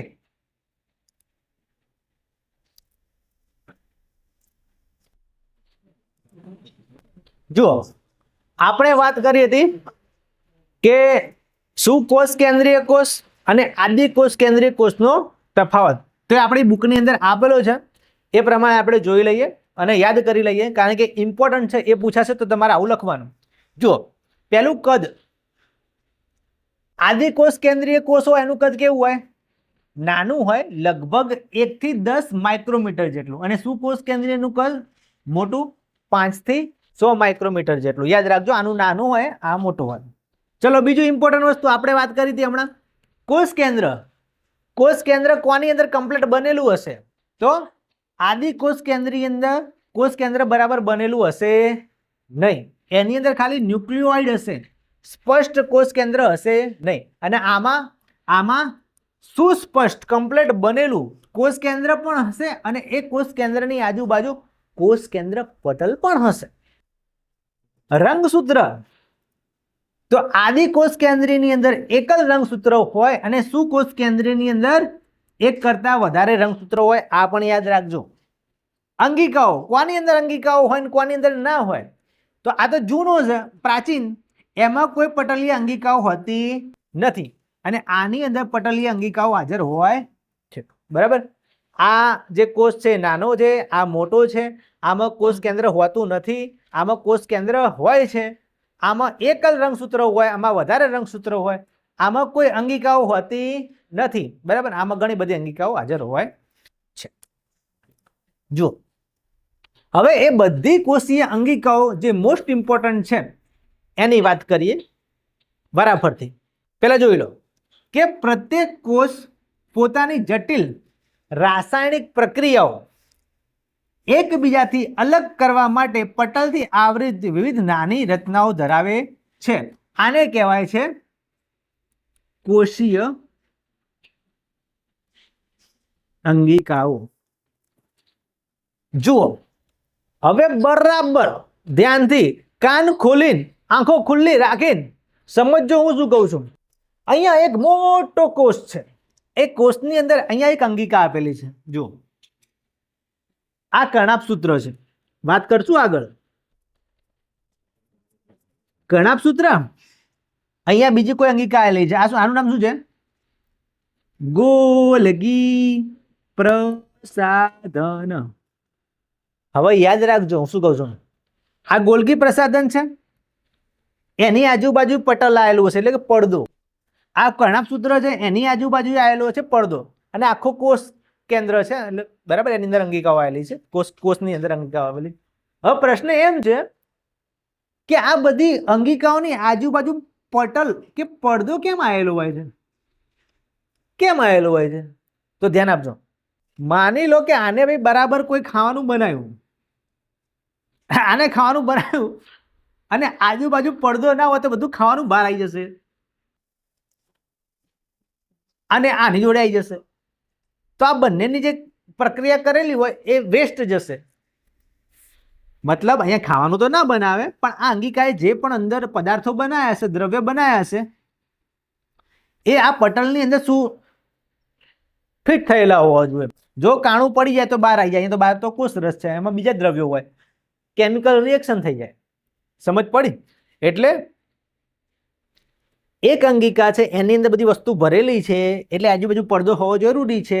બરાબર, તો જે પદાર્થો બનશે એની અંદર જ રહેશે, નહીં તો કોષ રસની અંદર બધે ભળી જાય તો બીજાને ડિસ્ટર્બ કરશે. અહીંથી કોઈ પ્રોટીન આવી જાય, પ્રોટીન હેડતું હેડતું અહીંયા આની અંદર આવી જાય, એ ભાઈ અમને ડિસ્ટર્બ ચમ કરે, આની અંદર બીજા પ્રક્રિયા ચાલતી જ હોય, આની અંદર પ્રક્રિયા ચાલતી, અહીંથી બીજા પ્રોટીન આવીને અહીંયા હેરાન કરે, પ્રક્રિયાની અંદર થવા ડિસ્ટર્બ કરે, એટલા માટે અહીંયા પટલ આવેલું હોય છે. બરાબર, આવી પટલીય રચનાને અંગિકા કહેવાય, કોષની અંદર આવેલી, જે આપણે હમણાં ભણશું. આ વિશિષ્ટ રચનાઓને અંગિકાઓ કહે છે. આ સુકોષ કેન્દ્રીય કોષની મુખ્ય લાક્ષણિકતાઓ છે. આવી અંગિકાઓ કયા કોષમાં આવેલી હશે? બોલો. આદિકોષ કેન્દ્રીય કોષની અંદર આવેલી હશે કે સુકોષ કેન્દ્રીય કોષની અંદર આવેલી હશે?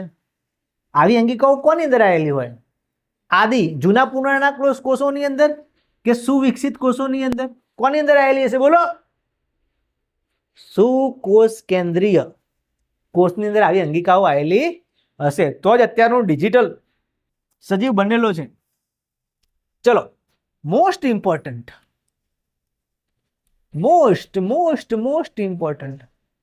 પ્રશ્ન પૂછાશે કે અંતઃકોષ રસ જાળ સમજાવો. અંતઃકોષ રસ જાળ સમજાવો. તો જોઈ લો કે અંતઃકોષ રસ જાળને કહેવામાં આવે છે એન્ડોપ્લાઝમિક રેટિક્યુલમ, ER. કોષની અંદર ઘણી બધી અંગિકાઓ આવેલી છે. આપણે ખાલી ધોરણ 9 ની અંદર 4 કે 5 અંગિકાઓ ભણવાની છે, મસ્ત રીતે ભણવાની છે, યાદ રાખવાની છે. તો આ અંતઃકોષ રસ જાળના બે પ્રકારો હોય, ટીનીની ટીનીની. એક છે ખળબચડી અંતઃકોષ રસ જાળ અને બીજી લીસી સપાટ અંતઃકોષ રસ જાળ. બીજો પ્રશ્ન પણ અહીંયા યાદ રાખજો, તફાવત આપો RER અને SER. RER એટલે રફ એન્ડોપ્લાઝમિક રેટિક્યુલમ એટલે ખળબચડી. SER S એટલે સ્મૂથ લીસી મક્ખન જેસી. Smooth endoplasmic reticulum. બરાબર, એટલે rough endoplasmic reticulum, smooth endoplasmic reticulum. ખળબચડી અને લીસી બંનેનો તફાવત પૂછાશે. હાલત તૈયાર કરી દેજો તો પૂરેપૂરા માર્ક્સ મળી જશે. હવે ધ્યાનથી જોજો, હું શું કહું છું કે આની સપાટી ઉપર રિબોઝોમ આવેલા હોય. કોણ આવેલું હોય? રિબોઝોમ. જોઈ લો, આ છે આપણી અંતઃકોષ રસ જાળ. આની ઉપર તમને ટપકા ટપકા દેખાય છે. આ ટપકા ટપકા શું છે? આ ટપકા ટપકા રિબોઝોમ છે. શું છે? રિબોઝોમ. હવે આ ટપકા ટપકા વાળી અને ટપકા ટપકા વગરની તમે ટચ કરો તો તમને કઈ ખળબચડી લાગશે? બોલો બોલો. આ લીસી લાગશે. આ કેવી લાગશે? ખળબચડી, કારણ કે એના પર ટપકા ટપકા આવેલા છે. યાદ રાખજો, આ ટપકા ટપકા શું છે?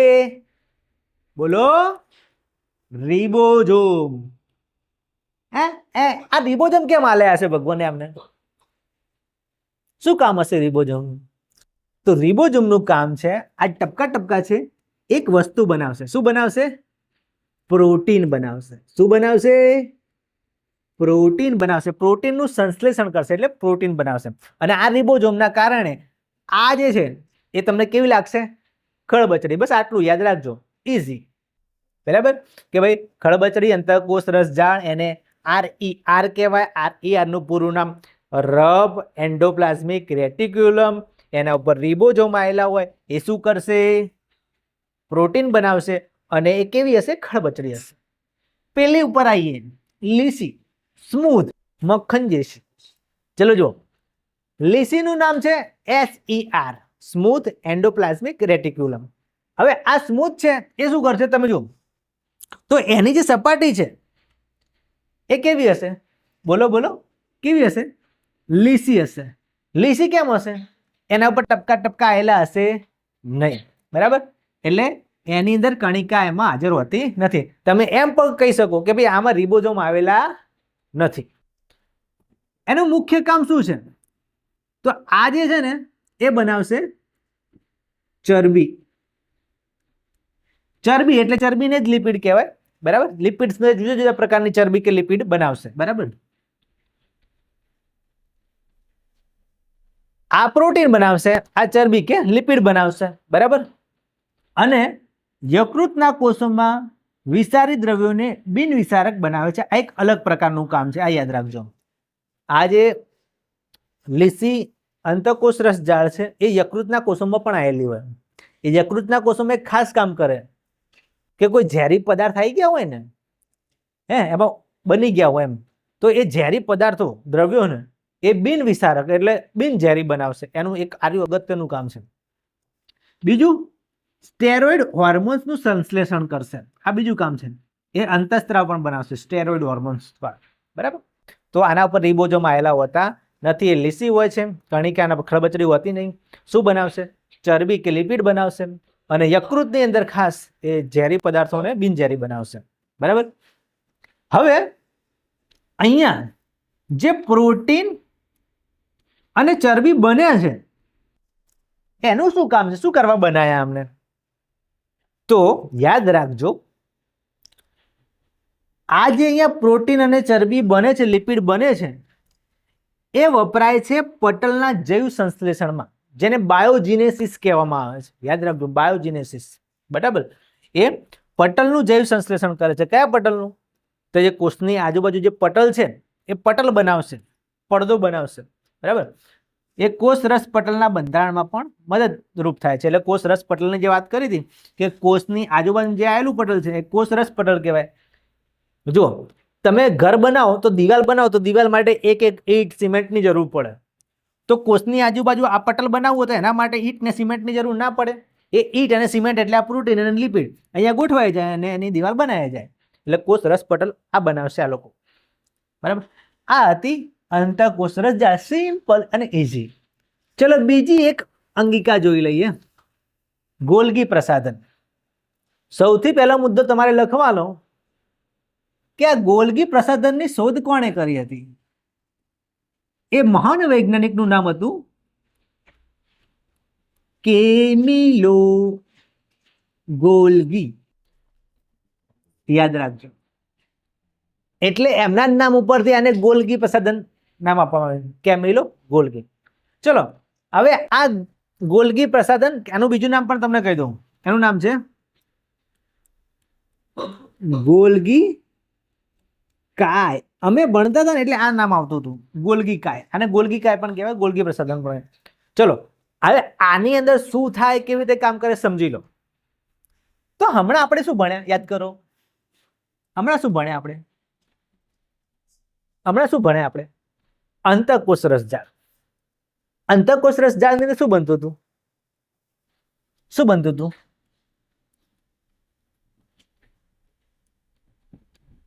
બનતું હતું કે નહીં બનતું? પ્રોટીન અને લિપિડ બનતું હતું. મેન તો આ બનતું હતું. એ પ્રોટીન ને લિપિડ બને ને એ આની જોડે આવે.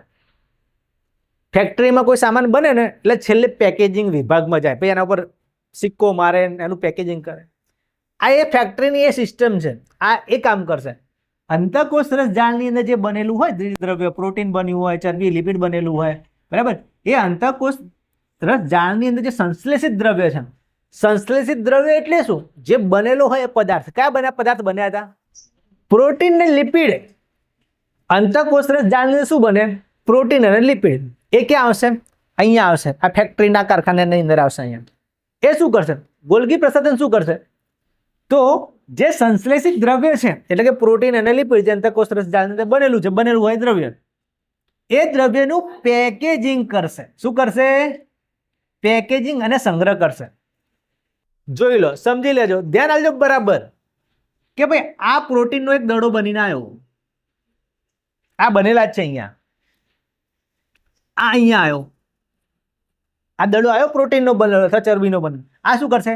લાવો ભાઈ આની આજુબાજુ કોથળી લગાવો, પેકિંગ કરો. પેકિંગ થઈ ગયું, હવે જવા દો. બસ આનું આટલું જ કામ છે. બની ગયું, પેકિંગ થઈ ગયું. જે પ્રોટીન ચરબી બન્યું છે એની આજુબાજુ રેપિંગ કરશે. કોણ? ગોલ્ગી પ્રસાધન. બરાબર. નિપોજોનું પેકિંગ અને રૂપાંતરણ. અને જરૂર પડે કે ના ભાઈ ચલો એ ભાઈ આને કોઈ જગ્યાએ મોકલવાનો છે શરીરની અંદર, કિડનીની અંદર, કોઈ કોષની અંદર જરૂર છે આની? નહીં જરૂર, લાવો પાછા ભાઈ અહીં સ્ટોર કરી દો, અહીંયા જરૂર છે આપણે. એટલે સંગ્રહ કરશે. શું કરશે? જે પેકેજિંગ વાળી વસ્તુ બની અહીંયા, જો કોઈ કસ્ટમરે ઓર્ડર આપ્યો હશે તો આ પેકિંગ વાળી વસ્તુ ત્યાં જશે. પણ કોઈ ઓર્ડર નહીં આપ્યો હોય તો ગોડાઉનમાં પાછી આવી જશે. ગોડાઉનમાં શું થાય? સ્ટોરેજ થાય, સંગ્રહ થાય. એટલે અંતઃકોષ રસજાળની અંદર બન્યું, અહીંયા આવ્યું અને પેકિંગ કરી દીધું. હવે જરૂર હોય તો શરીરમાં બીજી જગ્યાએ મોકલશે. બરાબર. નહીં તો અહીંયા સ્ટોર થશે. એટલે કાં તો પેકિંગ કરીને રૂપાંતરણ કરીને મોકલવાનું અથવા તો સંગ્રહ કરવાનું. પેકેજિંગ કરીને કોષની અંદર કે બહાર વિવિધ સ્થાનો તરફ એ મુક્ત કરશે. એટલે જો સંગ્રહ કરવાનો હશે તો અંદર અને બીજા કોઈ કોષની અંદર કોઈ જગ્યાએ મોકલવાનું હોય તો બહાર. બરાબર. ચલો, સરળ શર્કરાઓમાંથી જટિલ શર્કરાઓનું નિર્માણ અને લાઇસોસોમ્સના નિર્માણ સાથે સંકળાયેલું છે. આ કેમિલો ગોલ્ગી નહીં, ગોલ્ગી પ્રસાધન એ સરળ શર્કરામાંથી જટિલ શર્કરાઓનું નિર્માણ એટલે સરળ જે હોય ગ્લુકોઝ ફ્રુક્ટોઝ એમાંથી જટિલ કોઈ સુગર બનાવવાની હોય તો એના નિર્માણ સાથે સંકળાયેલું છે. અને આ ઉપરાંત લાઇસોઝોમ પણ આમાંથી બનશે. બરાબર, એટલે આ લોકો બનાવશે. લાઇસોઝોમની વાત આગળ કરશું. ચલો, આવી ગયું લાઇસોઝોમ. જુઓ, लाइसोसोम है ना, एक खतरनाक है, डर के रहना इससे, बहुत ही खतरनाक। ये ऐसी अंगिका है जो खुद सुसाइड कर लेती है, मर जाती है, आत्महत्या कर लेती है। एना कारणे एने शुं कहेवामां आवशे? आत्मघाती कोथळीओ। तमने कोई पूछे सुसाइड करती अंगिका कई? आपणा शरीरनी अंदर रोज बिचारी सुसाइड करती हशे। कोण? शुं नाम छे आनुं? लाइसोसोम। एने शौक थतो हशे सुसाइड करवानो? ना, एनुं कारण होतो ज करे। पहेला तो तमे जोई लो के लाइसोसोम छे ए कोषनी कचरा निकाल प्रणाली छे। आ लाइसोसोम छे। ए लाइसोसोम, हाउ आर यू? आ कचरा निकालनी प्रणाली छे। ए शुं करशे? जो આપણું શરીર છે, આપણા શરીરની અંદર કચરો થાય એટલે આપણે જઈએ એનો નિકાલ કરવા માટે। બરાબર, બધા જતા હોય છે, એક આ વસ્તુ કરવા માટે અને બીજું આ વસ્તુ કરવા માટે। શરીરમાં જે કચરો બને એનો નિકાલ નંબર 1 નંબર 2 કરવા આપણે બધા જઈએ છીએ। આપણો કોષ છે એ કોષ પણ નંબર 1 અને નંબર 2 કરે છે। બરાબર, આપણો કોષ આ પણ કરે છે, આપણો કોષ આ પણ કરે છે। એ વખતે જે બને એને કહેવાય નકામો કચરો। શું કહેવાય? નકામો કચરો। તો એ નકામો કચરો કોણ કાઢશે? તો આ ભાઈ કાઢવાની કોશિશ કરશે। કોષની કચરા નિકાલ પ્રણાલી છે એટલે કોષમાં જે નકામો કચરો બન્યો હોય એને કાઢશે। આ પટલમય અંગિકા RER દ્વારા નિર્માણ પામેલા શક્તિશાળી પાચક ઉત્સેચકો ધરાવે છે। આને શું આવેલું હોય? ખતરનાક, ડેન્જરસ, પરમાણુ બોમ્બ જેવા।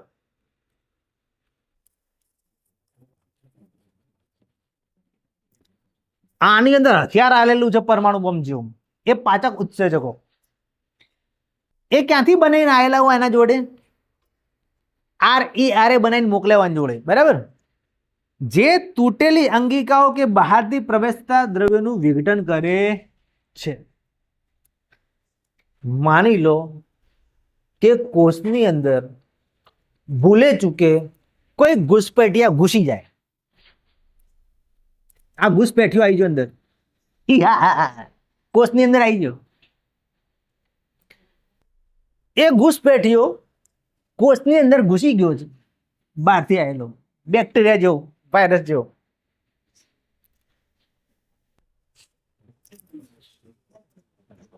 અથવા બીજું કોઈ દ્રવ્ય પદાર્થ આવી ગયો। એ વસ્તુ આપણા શરીરની નહીં, આપણા શરીરની છે નહીં, આપણા શરીરની જરૂર નહીં। आने खबर पड़ी गई, लाइसोसोम ने खबर पड़ी गई भाई हमारे देश में पाकिस्तान से एक घुसपैठिया घुस के आ गया है, એટલે આ જાય इसको पकड़ो, એને પકડશે। બરાબર, આ જે ખતરનાક પરમાણુ બોમ્બ જેવા પાચક ઉત્સેચકો એના પર મારશે, dish dish dish dish dish, इसको पटा दो, એને પટાઈ મારશે। ખેલ ખતમ। બહારથી કોઈ અંગિકાઓ બહારથી પ્રવેશતા દ્રવ્યોનું આ ખેલ ખતમ કરી દેશે લાઇસોસોમ, યાદ રાખજો। બરાબર, એટલી ખતરનાક કે બહારથી કોઈ આવે એના તો ભૂક્કા જ છે, પણ ભૂલે ચૂકે કોઈ યુદ્ધની અંદર કોષ ઈજાગ્રસ્ત બની ગયો। આ લાઇસોસોમ શેની અંદર હશે? આ કોષ છે, આ કોષ કેન્દ્ર છે। બરાબર, અને અહીંયા લાઇસોસોમ છે। તમને ખબર છે કે તાવ આવે ત્યારે આપણા શરીરના જે શ્વેતકણ હોય એ બહારથી કોઈ બેક્ટેરિયા વાયરસ આવે એની સાથે યુદ્ધ કરે, આપણું શરીર ગરમ થાય। અથવા બીજી કોઈ જગ્યાએ ધારો કે તમે પોતે લડવા ગયા, તમારા હાથે વાગ્યું, તમારા શરીરના કોષને વાગ્યું અહીંયા, આ કોષ છે હો ભાઈ, આ શું છે? કોષ. તમારા શરીરના કોષને કઈ વાગ્યું, ઘા થઈ ગયો. હવે જોજો શું થાય. આ લાઇસોઝોમ છે, એ કહે છે, એ વિચાર છે કે ભાઈ આ તો યાર મારા કોષને ઘા વાગ્યો, હવે મારો ગોળી, હવે બધા પટાઈ દો, ખેલ ખતમ કરો. આ લાઇસોઝોમ અમારા ઉત્સેચકો બહાર કાઢશે અને આખા કોષની પથારી ફેરવી કાઢશે. ચાલ, આખો કોષ મરી જાય. સાથે સાથે એ જે અંગિકા છે લાઇસોઝોમ, એ પોતે મરી જાય.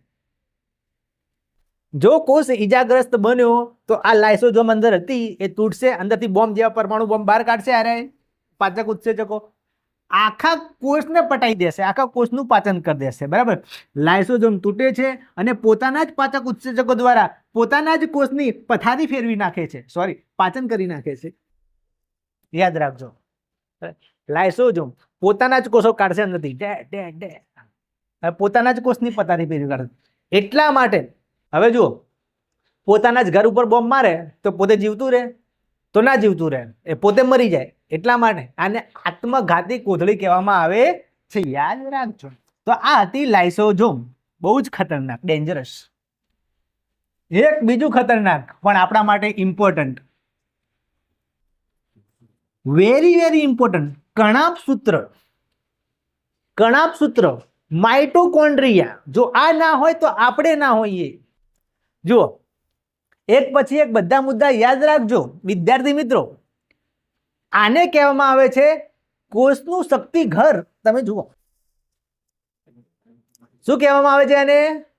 કોષનું શક્તિ ઘર. હવે યાદ રાખજો, ઘણી વખત પ્રશ્ન પૂછાય કે ભાઈ કઈ અંગિકાને પાવર હાઉસ કહેવામાં આવે છે, તો કઈ અંગિકા આવશે? કણાભસૂત્ર. કઈ આવશે? કણાભસૂત્ર. કણાભસૂત્રને કોષનું શક્તિ ઘર કહેવામાં આવે છે. શક્તિ ઘર કેમ કહેવામાં આવે? એની અંદરથી ઉર્જા ઉત્પન્ન થાય. શું થાય? ઉર્જા એટલે શક્તિ ઉત્પન્ન થાય આની અંદરથી. કયા સ્વરૂપે ઉત્પન્ન થાય? તો યાદ રાખજો, એટીપી સ્વરૂપે. એટીપી નું પૂરું નામ પણ યાદ રાખજો, એડિનોસાઇન ટ્રાઇફોસ્ફેટ. આપણા શરીરના કોષની અંદર આવેલી હોય એક અંગિકા જેનું નામ કણાભસૂત્ર. એ કણાભસૂત્ર શું ઉત્પન્ન કરશે? શક્તિ કે ઉર્જા. તમે આજે દોડો છો, ભાગો છો, બોલો છો, નાચો છો, કૂદો છો, એ શેના વડે? ઉર્જા વડે. એ ઉર્જા ક્યાં ઉત્પન્ન થશે? કણાભસૂત્રની અંદર. કણાભસૂત્રની અંદર જે ઉર્જા ઉત્પન્ન થાય છે એ કયા સ્વરૂપે? એટીપી સ્વરૂપે. અને મોસ્ટ ઇમ્પોર્ટન્ટ, એનું પૂરું નામ ભૂલતા નહીં, adenosine triphosphate. Adenosine triphosphate. Adenosine triphosphate.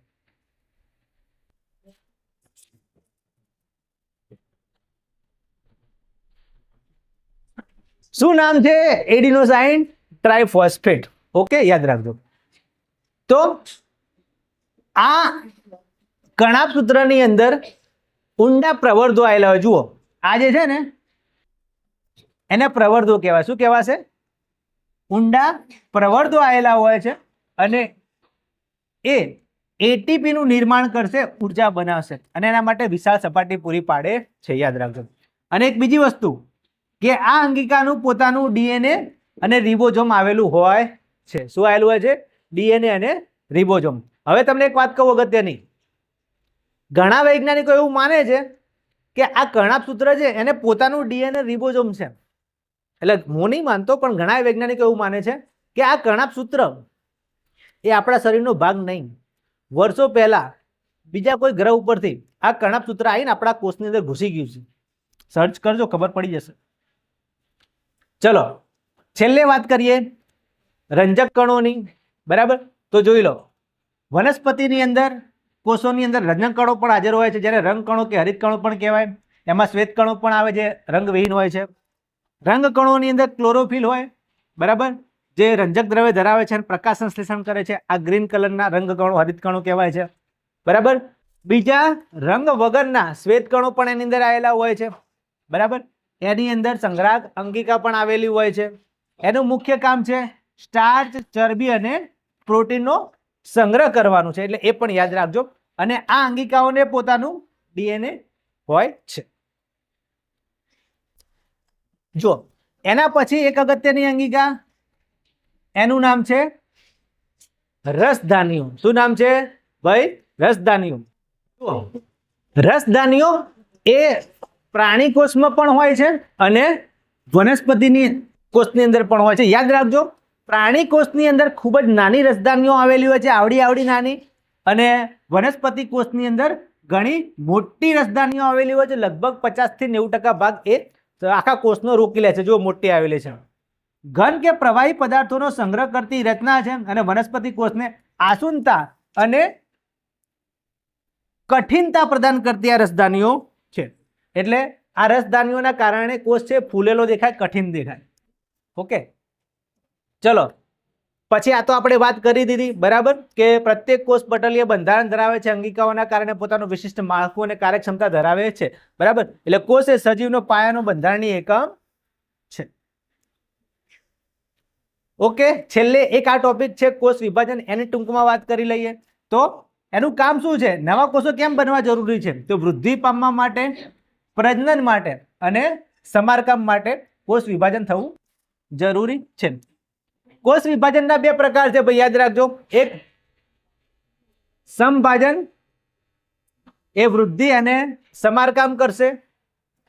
જો મોટા ભાગના કોષોમાં વૃદ્ધિ માટે આ વિભાજન થાય છે.